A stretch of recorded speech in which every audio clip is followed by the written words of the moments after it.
Shavuot in English is called what? Pentecost, or the Feast of Weeks. And when did we celebrate it? June 3rd.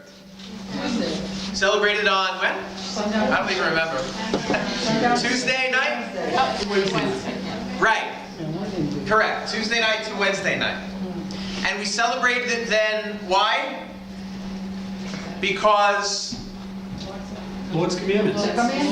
yeah, okay. And 50 days prior it said to do what? Count what? Facebook hearts? And before that there was what? Passover. So now moving forward there was Passover. And then it says what? 50 days. Count 50 days. And then you celebrate what? Shabbat. Which we did when? Tuesday. All right. Good. So you will find on Facebook, there may be some others, some friends you have, or even not on Facebook, just other friends you have that are Jewish or Messianic or Christian that are celebrating, that keep the Jewish ways, the Hebrew ways. You may find that they will say that today is day 49 of the counting. And Shavuot actually starts tonight into tomorrow. So I'm going to explain why there's a large group of people that celebrate this way. And I wrote a little bit of a PowerPoint on that.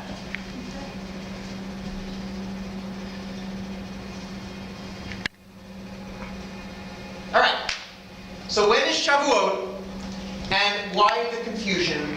And this question of when is Shavuot dates long way back in the beginning, when this age-old expression came forward, long time ago, and that age-old expression is 2 Jews, 3 opinions. All right?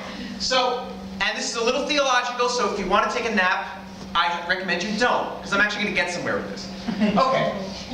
It says in the scripture, Leviticus 23, in the first month, on the 14th day of the month at twilight is Passover. Now that's pretty specific. First month, 14th day, got it. And even with that, there are people that debate, well, it's twilight at the beginning of the day, at the end of the day. But it's pretty specific. Keep going. Then on the 15th day, pretty specific. There's the Feast of Unleavened Bread. And on this day you shall not do any laborious work. When is unleavened bread? 15th. Of what month? First month. Simple. Understood. There's really not a lot of confusion around that. And we did that. Right? So, click. So this is the calendar for April. And it actually happens to be the first month of the biblical year.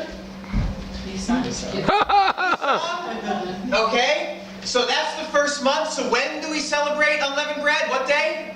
First month. What day of the first month? 15th. So that wound up being on... The 15th. You can hit it. Okay? Here. Right? Easy peasy. Keep going. Now it says this. And herein lies the issue. Then you shall bring in the sheaf of the first fruits of the harvest. Are we familiar with that? Yes. Okay. And the priest shall wave it. When will he wave it? The day after the Sabbath. The day after what? The Sabbath. All right. When's the Sabbath? When is the Sabbath? Hit it. Here's our calendar again. Okay? Hit it. There's the Feast of Unleavened Bread on the what day? 15th. Of what month? First month. All right. What? So when do we wave the sheaf? When's the priest wave the sheaf? The day after. The day after? Sabbath. Okay. When's the Sabbath? The 16th. Wait, look, we just had 2 opinions. 2 Jews, 3 opinions. What did you say? Saturday. Saturday? Somebody say the 16th? Yes. 16th. So, here's where people have gotten a little bit, not confused, but this is where there are differing interpretations. Hit it. Option 1. Okay, we wave it when? The day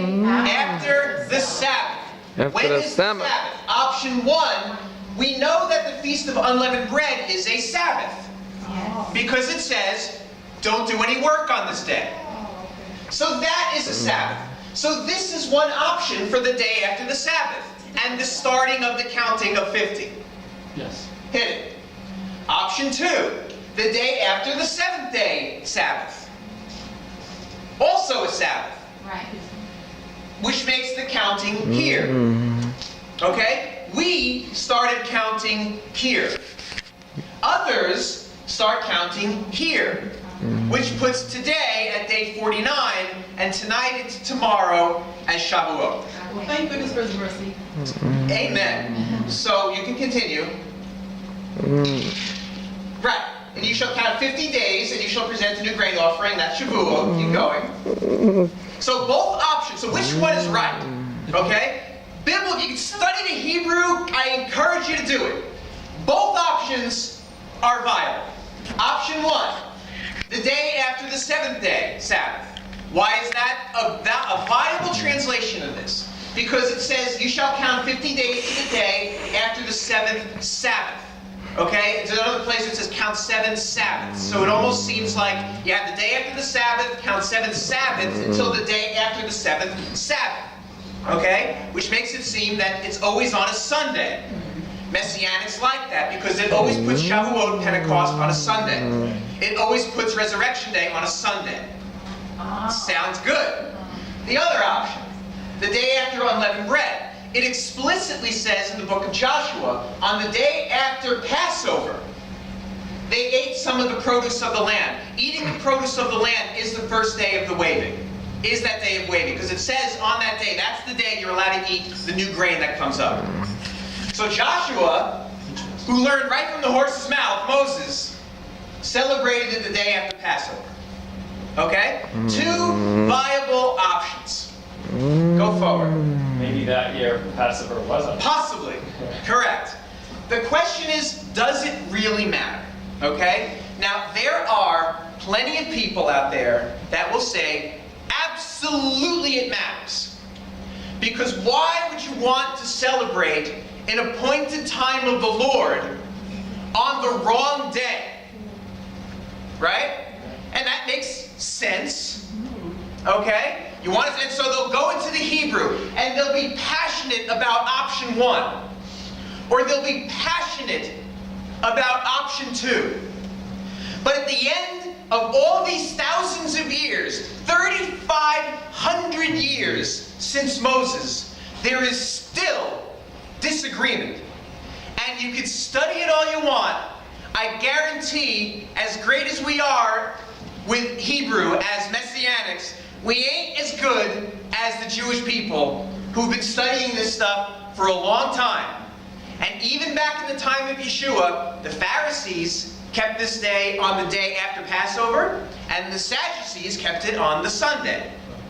Okay? So this debate goes way back to the time of the expression, 2 Jews, 3 opinions. Okay?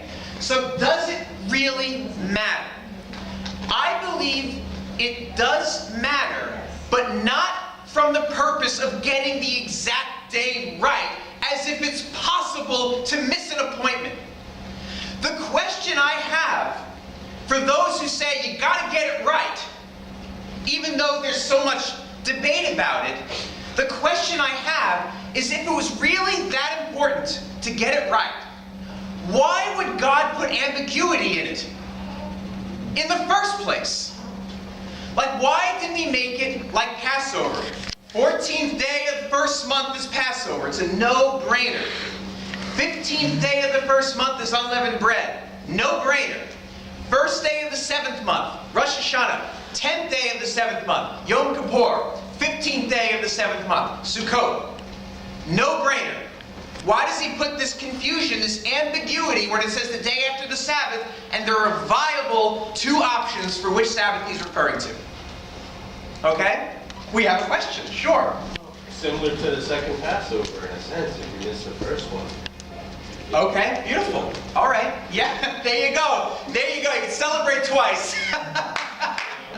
That's a good one, I like that. And you know what? In the Torah, this is not the only place in the Torah where there's ambiguity.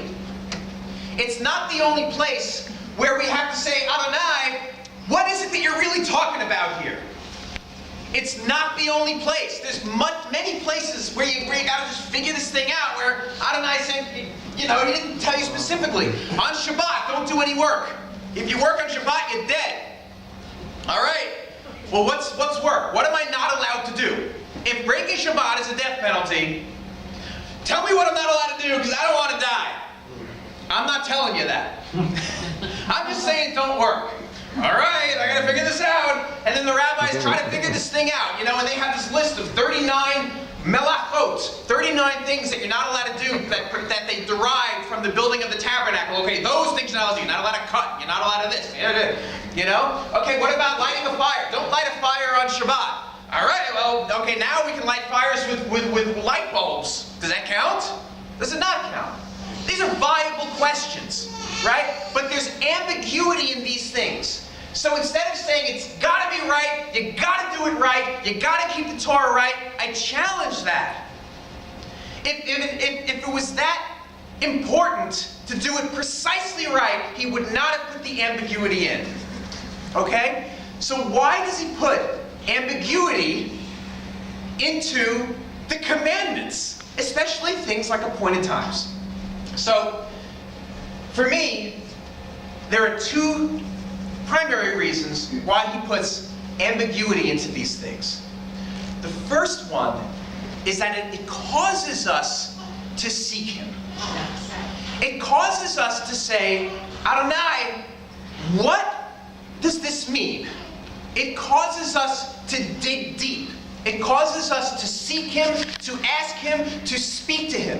If it was all laid out on paper, we would not have the reason to seek him. We would not have reason to exercise faith if it was all written down. And what our Jewish people have done over the millennium is that they have taken their translations of the scripture, all the things between the lines. What's not work? What's the right day to do this? What can't you pick up? How many sticks can't you pick up? All these types of things. And they wrote it all down. And they called it oral law. With this idea that actually it all came from Moses. And he actually spoke all these things to the people of Israel. He filled in all the lines between the lines. And that was passed down orally. Okay? Biblically not true that happened, because it explicitly says that Moses wrote all the things that God spoke from the mountain. He wrote all of it, so he didn't leave anything out, okay? But he leaves things out, I believe, so we can seek him out. In this Torah portion, we have this unique thing. It talks again about Passover. On Passover, you got to keep it on the 14th day. 15th of the day is unleavened bread. You keep it for 7 days. You don't eat unleavened bread. All of a sudden, something happened. Something really interesting happened. These couple of guys go to Moses, and they say, you just gave us a commandment to bring a Passover offering, to bring our lamb for sacrifice on Passover. You also told us that if we're in a state of ritual uncleanliness, we're not allowed to bring an offering. So what do? Do we skip the Passover because we're ritually unclean, because we came across a dead body? Or do we keep the Passover in our ritual uncleanliness? Which is it? What do? And Moses said in a very Jewish way,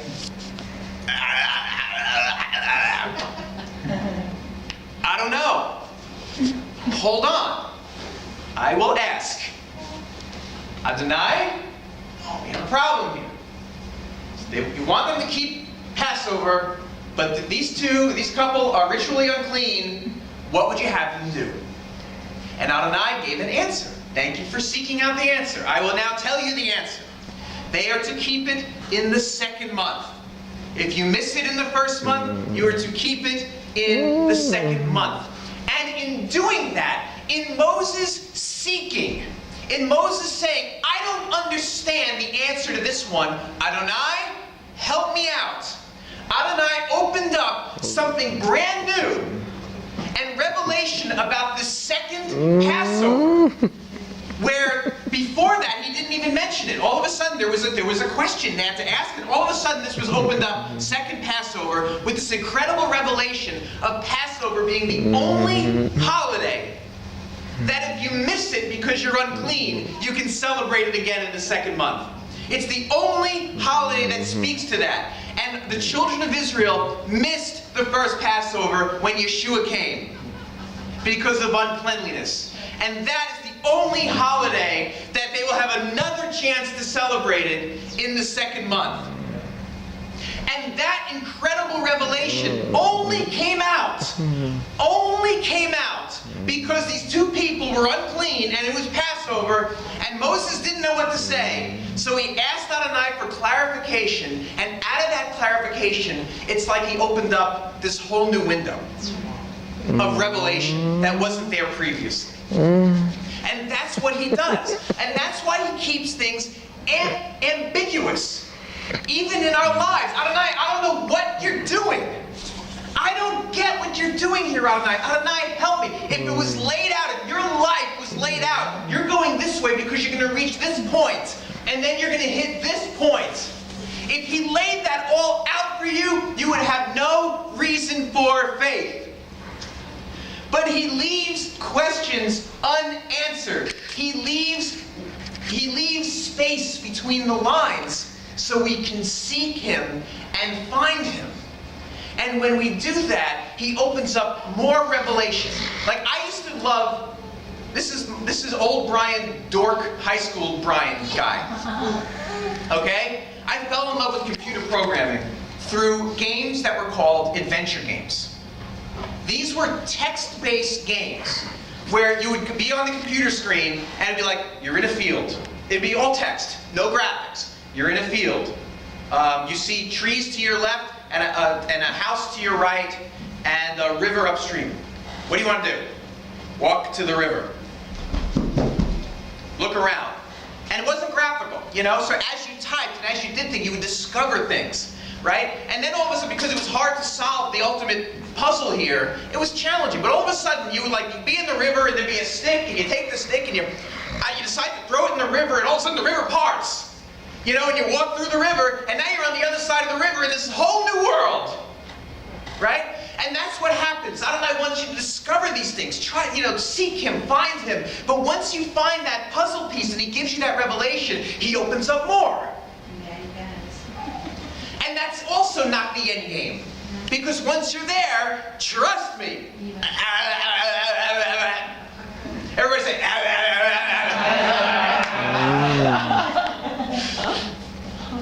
So, why does he leave this ambiguous? So we can seek him and find him. The second reason I believe he keeps these things ambiguous is he wants to see if what we are going to do with differing answers, differing opinions. Because we know that there are different viable responses to something like this. It might be this day, it might be this day. Are you going to be in unity with each other with differing opinions? If one person translates my word this way, but another person translates it this way, will your unity be affected? Or will you move forward still in unity as echad, as one? And that is a challenge, I believe, when Adonai keeps things in his word ambiguous. Because that is the root of why there are so many denominations. Baptize people. All right, well, I think you got to dunk in the river. Well, I think you just got to squirt somebody with a little squirt bottle. I don't agree with your assessment. I don't agree with yours. Denomination time. We're going to do it this way, and you're going to do it this way. And we're right and you're wrong. And we're right and you're wrong. I remember Rabbi Peter coming a couple of months ago when he traveled up here from Florida, and he was sharing how he was in the Baptist church, and he encouraged the people in this one church to go visit another church. And then the pastor said, no. They're enemies of the cross. Adonai keeps things ambiguous, especially on Shavuot, which is the holiday of unity. It's the holiday when the believers went up to the room and were in one accord. Unison. One accord. Unison. Isn't it interesting that on the day of one accord, he keeps it ambiguous on when this darn thing is? Because he is challenging us to, when we seek him and we find him and we feel this is it, okay? Are we going to be in unity or are we going to separate? Are we going to, when we have people in our lives that just are different, are we going to be in unity with that person, or are we going to say, no, that person's a little bit different, and we're gonna treat him differently? He's not one of us.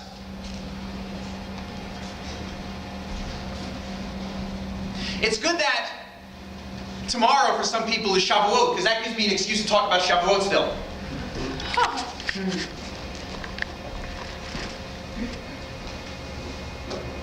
Shavuot is the holiday of unity.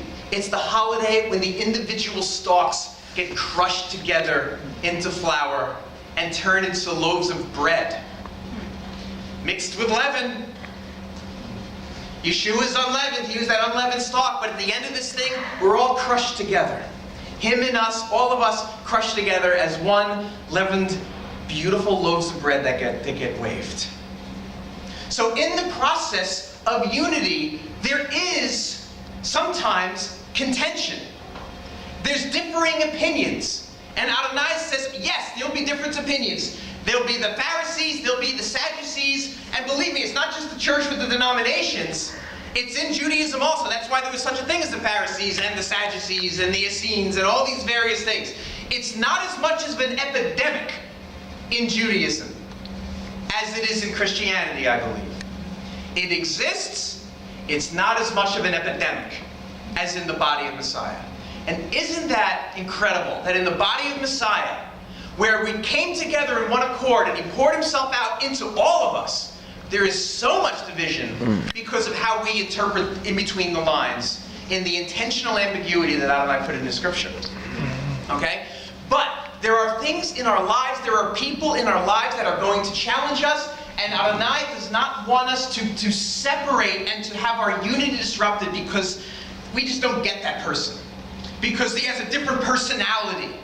Because we kind of got used to each other here at Mishkahn, and somebody comes with a little bit of a different expression, and we're misinterpreting our unsureness about somebody as discernment from the Lord, and saying, okay, that's not kosher. Adonai is seeking us to be in unity with people, and to seek him about these things. Yes. Yes. I mean, nature has it right. I mean, God put in the Torah, you're not allowed to screw around, have kids with your family members. It's actually baked into the Torah, right? That's because, like, we know, like, when that happens, like, it's not something, the child doesn't come out all right. You know what I'm talking about? Like, the gene pool needs some diversity, right? But the body of Messiah suffers in churches from spiritual intermarriage. Spiritual intermarriage, where we only want to get along with people that are in our own family. You know, where it's only the people that we really relate to. And anybody that has a little bit of different expression, maybe they belong over there. Okay? Same thing in our lives. Sometimes it's the people that cause us to have a little bit of contention. Adonai, at times, is not saying separate. I mean, sometimes he is. You don't want to be in an abusive situation. Sometimes you got to get away from that. It's abusive, get away. Right? Yeah. But sometimes, when there's contention, he's saying, stick it out. Stick it out. Because that is the vessel where you're being crushed a little bit, and you and this person are going to be in unity in a beautiful, glorious way. And the differing opinions is actually the road to unity. It's an iron sharpening iron thing. Married couples have to go through this. I went through it with Susie. When I was single Brian, all right? When I was single Brian, you guys only know me as Rabbi Brian. You only know me as married Brian. I got a little news for you, okay? Single Brian was an a-hole. He was. All right? He was a jerk. Ask Susie, she'll tell you real quick. Okay? Single Brian was not a nice guy. The reason being is that because I had this independent spirit in me.